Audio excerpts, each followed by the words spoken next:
Namaste friends. In present lecture, I will continue with discussion on components of suspension system. I have described several springs and torsion bar in previous lectures. Control arm is the next component I am going to take up. Control arm. It is quite common to refer it to as wishbone. There is an interesting fact about wishbone. A forked bone between neck and breast of bird has similar shape. Two people break the bone of cooked bird. Holder of longer portion of bone becomes entitled to make a wish. Therefore, it is named wishbone. Because of similar shape, it is common to refer control arm as wishbone. Because of its shape again, it is also known as capital A arm. It acts as link connecting wheel assembly with frame of car. It is done through bushings to allow up and down movement. There are two control arms, one on upper side, rightly known as upper control arm, and other on lower side, known as lower control arm. Referring to diagram that presents control arms as utilized in front suspension system, there are two control arms as may be noticed. These are named as upper and lower control arms as already mentioned. For better visualization, plan of control arm has been shown on upper side of diagram. That signifies its fork-like shape joined at center on right side. Diagram on lower side presents control arms as used in front suspension system. Upper control arm is pivoted at A through bushing on left side as shown. Its right end is connected to wheel hub. Lower control arm is pivoted at B as shown. It is also connected to wheel hub at other end. Steering rack and pinion component of steering system is shown on lower side that functions independently.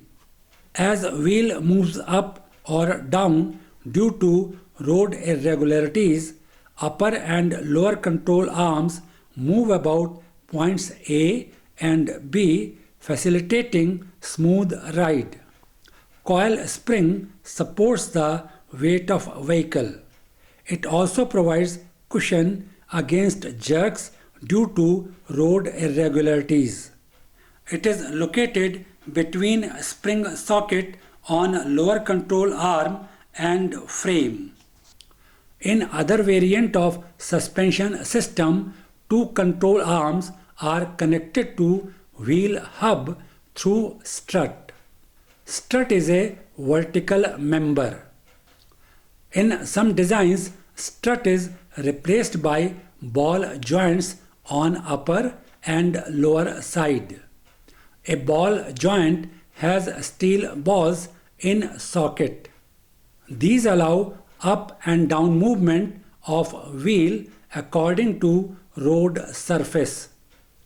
To align control arms, bushings and ball joints are provided with adjustable attachment points in frame. Sway bar. As vehicle moves on curved path or takes a turn, our bodies tend to sway away due to centrifugal force. This also causes swaying of vehicle in similar manner. Due to swaying, weight of vehicle is transferred more on outside wheels on front and rear sides. This causes front and rear suspension on outer side to compress more. On inner side, because of less weight, suspension on front and rear side rather decompresses. On a sharp turn in extreme conditions, it is possible that inner, front and rear wheels are raised. This causes loss of contact between tires and road surface. Vehicle experiences body roll or sway. More weight on outer, front and rear tires and less weight on inner, front and rear tires reduces traction of vehicle. It also affects steering of vehicle. Overall, it may cause loss of control on vehicle. That is a dangerous situation. To avoid occurrence of such situation, sway bar is used. It is also known as anti-roll or stabilizer bar. A tubular steel bar connects opposite sides of suspension. Separate bars are used in front and rear suspension. Sway bar links connect its ends to control arm. Referring to diagram that presents two views that are elevation and side view. Two views have been drawn because sway bar has two bends on upper and lower side. These should provide better visualization. It has been drawn in red color to distinguish it from other components of suspension system. Here spring is shown partially. Wheel hub is on right side. Sway bar is connected to lower control arm as may be noticed. It also connects control arm of suspension on other side across axle. It is a bent pipe in U shape. Sway bar 2 has been shown partially because of symmetry on two sides. As vehicle turns, suspension member on outer side is pushed upwards. This applies torsion to sway bar end on outer side. Torsion is transmitted to other end of sway bar on inner side. This causes compression of suspension on inner side. This prevents rising of inner wheels and they remain in contact with road surface. Thus, body roll or sway of vehicle is avoided. It provides desired safety to vehicle. Sway bar has modified form. It has an electric motor and gear train. Therefore, it is known as electromechanical sway bar. It delivers torque with the help of reduction gears. Referring to diagram that presents an electromechanical sway bar. Assuming vehicle takes right turn, wheel on right side would be inner wheel and wheel on left side would be outer wheel. As shown, wheel on right side tends to move up. Similarly, wheel on left hand side has tendency to move down as shown. Electric motor in sway bar is activated as vehicle takes a turn. Through reduction gears, sway bar has anti-clockwise rotation on right side as shown. Torque so produced tends to counter upward movement of wheel on right side. On left side, sway bar rotates in clockwise direction. Torque so produced tends to counter downward movement of wheel on left side. This keeps vehicle in stable position as wheels on inner and outer sides have uniform contact with road surface. In some vehicles, sway bar can be deactivated. It is done with the help of a simple switch.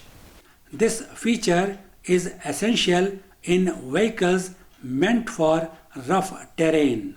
When vehicle is moving on smooth road, sway bar is kept activated to provide stability while turning. Sway bar is deactivated when vehicle is moving in rough terrain. Wheels on single axle are free to move according to ups and downs of terrain. I have discussed in detail different components of suspension system. Now I will take up different suspension systems. Suspension systems have following variants: independent suspension system and dependent suspension system. In between these two, there is semi-independent suspension system. Independent suspension system. Both wheels on one axle have up and down movement as if they are not tied, or they are independent of each other. Up and down movement of wheels due to road irregularities is dealt in a better manner. Body roll or sway experienced by vehicle is countered by resisting couple. This couple is a product of reaction forces of springs and effective distance between them. In case of independent suspension system, this distance is equal to width of vehicle. Magnitude of resisting couple is therefore large and takes up body roll more effectively. Therefore, these are considered better and find place in most of the modern vehicles. Transverse double wishbone suspension. I may remind here that control arm is being referred to as wishbone. Control arms or wishbones act as links and provide stiffness and resistance to braking torque. Referring to diagram, upper and lower wishbones hold wheel hub through ball joints. Coil spring and damper are coaxially placed. Damper, shown in red, is known as shock absorber also. It is accommodated inside coil spring. A hole is provided in seating pan to access damper for servicing. Alternatively, in some designs, coil spring and damper are mounted separately. That eases their access during servicing. Upper end of damper and spring is on the vehicle frame, as may be noticed. It may also be noticed that upper wishbone is smaller in length as compared to lower wishbone. This is done to keep track almost constant without causing much variation in camber. Small variation in camber, being negative on outer wheel, increases the cornering power during turning of vehicle. Let us consider vehicle taking a turn or vehicle moving straight ahead with its one wheel passing over a bump. Referring to diagram, that is a combination of two diagrams. Diagram on upper side represents vehicle taking a turn. In this situation, body rolls and both wheels lean outwards. Outer wheel experiences negative camber while inner wheel experiences positive camber. This provides better contact between tires and road surface. This also provides better stability to vehicle while turning. If lower and upper wishbones are of equal size, outer wheel experiences positive camber and inner wheel experiences negative camber. This adversely affects contact between tires and road surface that may cause instability to vehicle while turning. Diagram on lower side represents vehicle moving straight ahead and one wheel, that is wheel on right hand side, passing over a bump.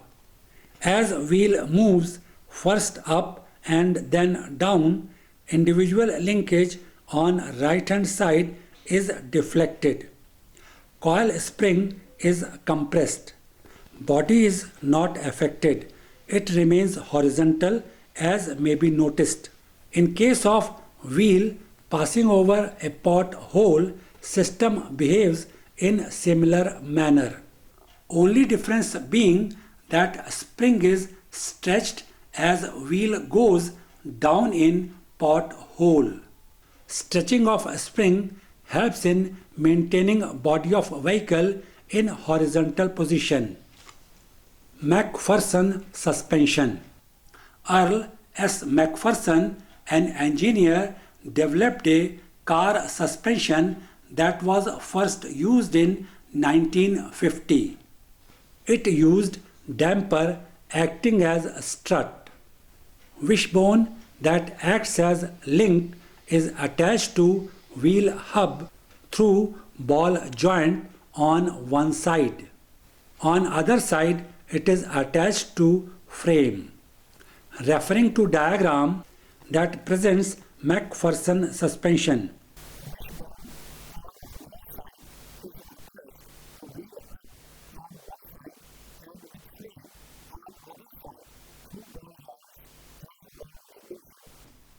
Between upper side of hub and frame at top there is a strut attached through ball joints. This strut has damper as shown in red. This damper is surrounded by coil spring. Coil spring is seated on upper and lower sides through provision in strut as may be noticed. As a vehicle takes a turn or moves straight ahead over a bump or pothole, suspension acts in a similar manner as explained in transverse double wishbone suspension. Short swing arm suspension. It is a simple design meant for rear suspension. Wishbone acts as transverse arm. Coil spring supports weight of vehicle only. Referring to diagram that represents a short swing arm suspension. It includes plan of wishbone on upper side of diagram for better visualization. Wishbone is wide enough. That makes its forks wide apart as may be noticed in plan on upper side. This helps in taking up driving and braking reaction torque. One end of a wishbone is hinged on final drive with axis parallel to center line of vehicle.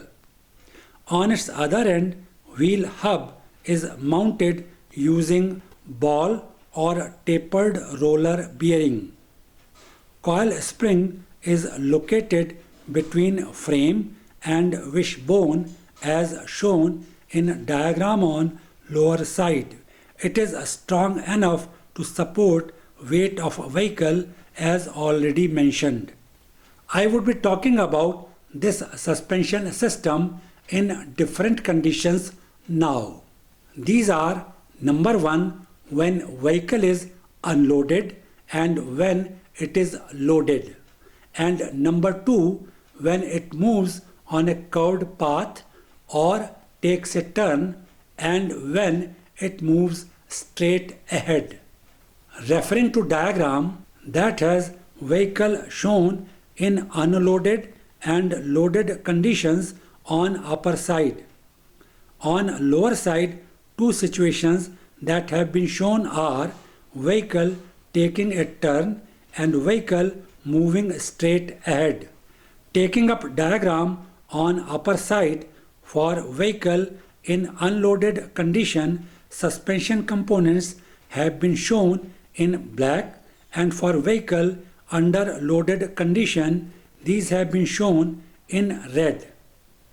When vehicle is not loaded, its wheels are perpendicular to road surface. Track width is TW1 as shown.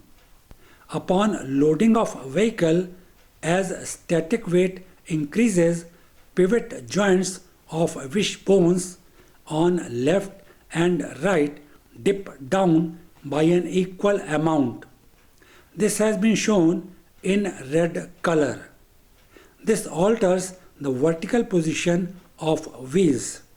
These become cambered negatively and lean towards the body on upper side. As wishbone on both sides become inclined to horizontal, distance between two wheels reduces, or in other words, track width is reduced. It is represented by TW2. As may be noticed, TW2 is less than TW1. In diagram, this has been shown in exaggerated form for better understanding. Taking up diagram on lower side that presents vehicle moving straight ahead with suspension components in black color. With vehicle taking a turn, these have been shown in red color. When vehicle is moving straight ahead, wheels are vertical to road surface as may be seen. Track width is TW1. When vehicle takes a turn, body rolls. Inner wheel is cambered negatively and outer wheel is cambered positively. This makes both wheels lean towards center of curve on which vehicle is moving. With body roll, inner wishbone pivot joint rises and outer one drops. Rise and drop of joint is equal. Link joining two wishbones rotate about roll center as shown. Roll center is midpoint of track. Ends of both wishbones also rotate about roll center. New positions of wishbones tilt the wheels inwards as already mentioned. This reduces distance between two wheels, or in other words, reduce track width. It becomes TW2. TW2 is less than TW1 as is evident from diagram. I conclude here. Thanks for watching.